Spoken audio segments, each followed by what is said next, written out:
Thanks to everybody for coming. I'd like to introduce Erynn Petersen. She is the Senior VP of Strategic Mobile Development at Time Inc. Also a strong advocate for the open source community and using open source technologies in business. She's the Executive Director of Outercurve Foundation, a nonprofit for the open source community, and as well, the board member of Girl Development. So, welcome, Erynn. Okay, excellent. And Marty conveniently brought me the mic. I have worked in Seattle for a long time, but it's been a long time since I spoke in Seattle. I was at Amazon. I was explaining to somebody the other day that I was at Amazon back in the 90s, and now I have interns who were born in like 1998. I'm like, wow, that was a long time ago.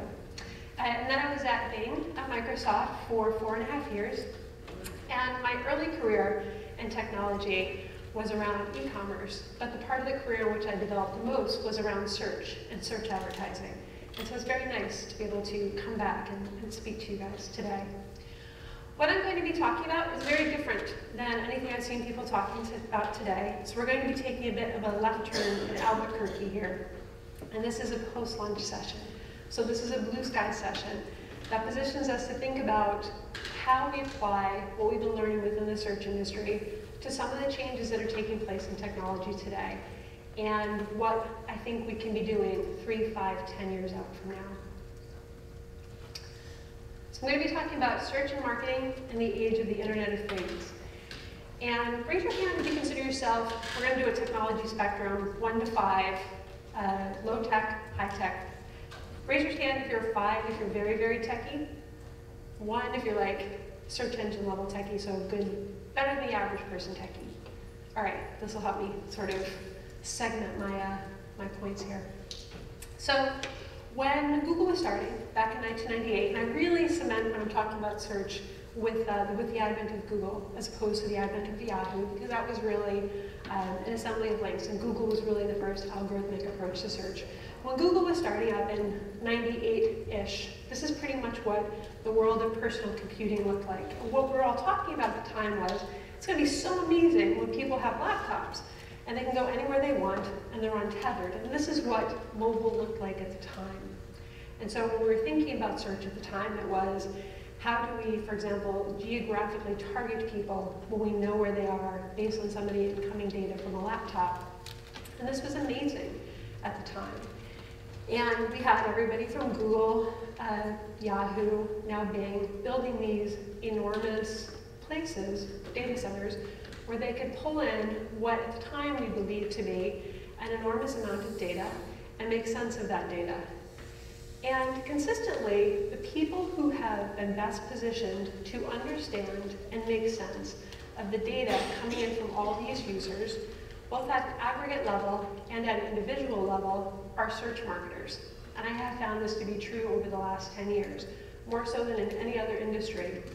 People in search, particularly search advertising, search marketing, have developed competencies in thinking about this data at scale. And thinking about this data at scale, that's still in a manner that still allows us to connect with individuals in an emotionally resonant way. When you look at a crowd of people today, I took this at a conference last week, it's not just that each of these people is walking around with a laptop, but each of these people is walking around, even today, with several sensors on them. Most of them have Fitbits or fuel bands, they all have phones, they all have laptops, some of them are starting to wear smartwatches. And in this crowd of people, there's an enormous amount of data being generated. And there are things that, from a search marketing background, you can understand about the aggregated behavior of the crowd as a result of understanding the data. You're able to start doing some predictive analytics in terms of how each of these people are going to act, both based on your understanding of what they have done in the past and relative to peers showing similar data patterns, what they're likely to do in the future. The Internet of Things is one of 3 big shifts that's occurring right now in consumer-facing computing. One is big data, which we're all very familiar with. One is the cloud, and this really is the 3rd shift, Internet of Things. Back when we were talking about what's it going to be like when everybody has a laptop, conversation that was common amongst people developing consumer electronics is, what is the world going to look like when everybody has one $100 computer? But now the conversation is, what is the world going to look like when everybody has 100 $1 computers? And what does that mean? Because it not only means that they're going to be generating an enormous amount of data, but it also means that you can do smarter things in smaller ways, farther out in the network.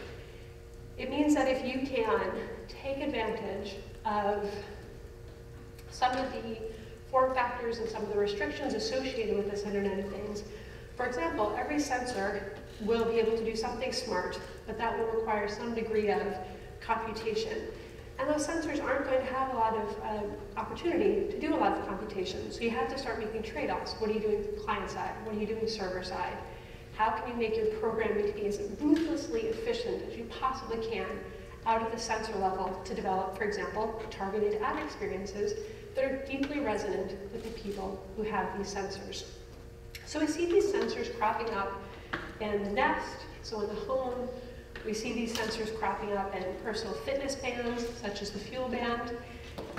And one of the things you'll notice is that these are not just sensors that are picking up data and transmitting data back somewhere, but they all have the opportunity to carry messaging as well. And this is something that is little taken advantage of now, but represents an enormous opportunity for people who are used to thinking about how do you develop an emotionally resonant ad in a really tight text space and target it to a user based on what you know about a whole bunch of users. Tile is another great example. Does anybody in the room have a tile yet? Aren't they the best? I love tile.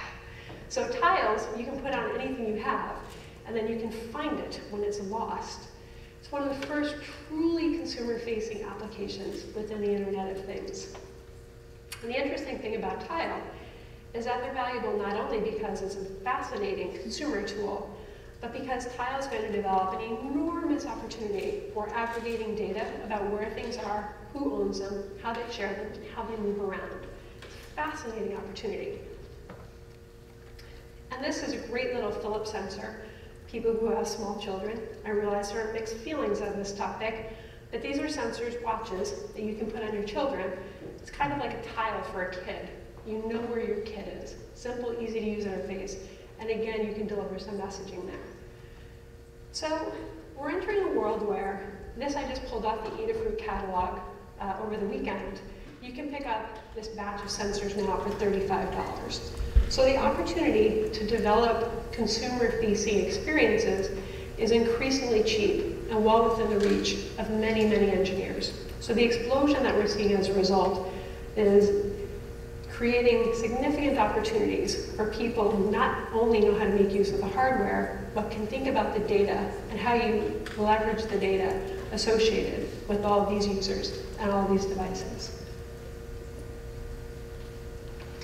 This is a great white paper from Cisco. I'll put the link up here if anybody wants it. And this is an indication of the expected growth between now and 2017 of the market opportunity associated with the personal data that each person is going to be generating and deliberately storing. So there are some avenues where people are now storing things deliberately that they are purchasing, that they're ordering, that they're wish listing, that they're just saving images, documents, shopping lists.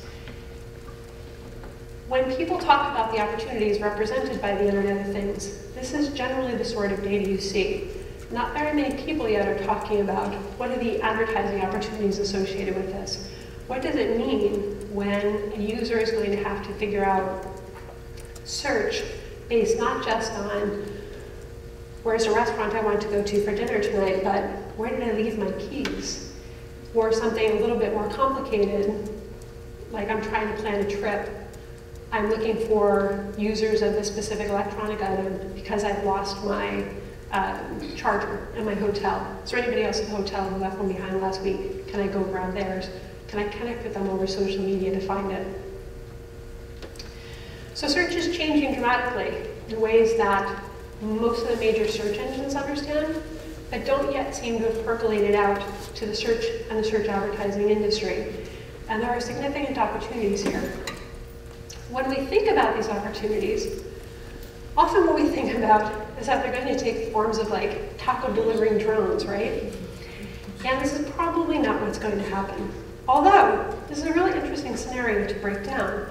I saw somebody presenting the taco delivering drone at a conference last week, and his point was that we're very quickly reaching a place where there are cameras mounted everywhere, just one kind of sensor. Those cameras have facial recognition software, which is another set of algorithms that's running somewhere server side, that is delivering assessments based on its understanding of a wide range of inputs across a wide variety of users. Those sensors can tell that there's an understanding that he's been drinking all night long. He's walking out of his hotel in the morning. He sees somebody else walk by with an Egg McMuffin and a coffee. His face registers it, and there should be drone software that's going to immediately target that drone to come on by, deliver his coffee, deliver his Egg McMuffin, and automatically charge his credit card. And in the world of the Internet of Things, theoretically that's possible, but I think that's an engineer's expectation of what the world is going to look like. And I think that in this audience, we're all well aware of the fact that the people who are probably least positioned to understand how to develop experiences that resonate with users and with audiences are the engineers themselves. We always want the pizza delivering drone, but that's not really what real people want. The first generation of experiences is probably going to be this clumsy. It's probably going to be somebody looking at a wristwatch, getting a simple message delivered to them. Dude, this game is insane. It's probably going to be guys, because the first uses often are. It's insisted to me that the first set of applications is probably going to be porn, but I keep telling Kevin Ryan that he's completely wrong. There's going to be other applications that are developed. But it does give an indication of the fact that there's going to be easy opportunities to message people. There's going to be easy opportunities to build credibility by delivering experiences that are recognized within a social setting that fit the setting that the user is engaging in at the moment. One of the places that I think is going to become very interesting for search and search advertising people today, down the road, is around the study of UX. Up until very recently, UX is usually referred to just as UI. So what does that user interface look like? What does that search bar look like? What do those very simple text ads that are being delivered look like? What mobile devices really do is transmit back to whoever's aware of what device a user is on at the moment a sense of what that user is doing in time. Mobile devices, consumer devices, are increasingly a predictor of the manner in which somebody is engaged. For example, the smaller the screen, the more likely somebody is to be alone. The bigger screen they're watching, movie theater versus phone, the more likely they are to be with other people. And so you can start to tailor the ways that you're reaching somebody in a manner that allows you to index across a variety of channels for their attention. So if you're a search marketer and you understand how to run and test messaging at scale, you can begin to build that index of opportunities to run messaging that is consistent for the user experience in which somebody is existing right then, but is also consistent with your managing messaging to that user over the course of a day, over a long period of time, and across their devices. The experience is probably going to be pretty clumsy when it first starts out, and when we look back 10 years from now, it's going to seem as clumsy as this does here today. But in this world where you can go out and you can buy this kit of sensors, it's worth starting to think about, what does this really mean for search? What are all the avenues of data that are going to be generated? What are all the surfaces against which we're going to be able to deliver results, deliver ads, deliver experiences? What is the most effective way to begin to reach consumers in this new world? People who have consistently been doing brand advertising find it very difficult to break down the number of inputs that are coming in a world of Internet of Things. This is something that comes natively and naturally to search marketers. One of the other shifts that's coming along with the Internet of Things is the shift to the form factor of things being generated and developed.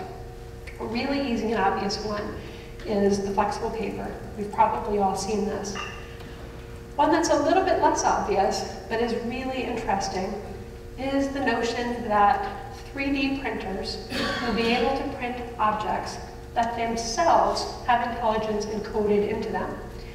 So I'm going to spend a second here before I move on, but if we look at how computing has been developed up until this point, computing is really grounded in the 50s and 60s opportunity to be able to work within an operating system that sits on a piece of metal.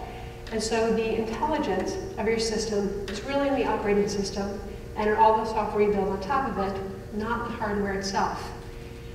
In a world where you can go ahead and you can print things, you can print code, you can print intelligence, you can print instructions into the little things that are being created, which means suddenly the sensors can become very, very, very smart. So as you think about what will we be doing 5, 10, 15 years out in search advertising, it's not just how do we run an ad on these new services, how do we make sure that that ad resonates with the user's experiences and takes advantage of all of this intelligence, but what new, very smart things can we deliver in this world? One of the concepts that's already in play today, which gives us sort of an indicator of what things are going to look like, is the square. You've probably all seen the little squares. A lot of coffee shops are using them now. What Square does is not only allows you to run that computation, run that card very quickly through that tiny physical object, but it's completely shifting how retail stores work.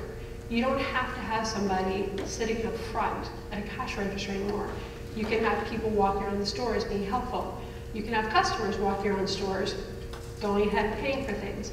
You can have customers creating items on the fly in a 3D printing world and then paying for it.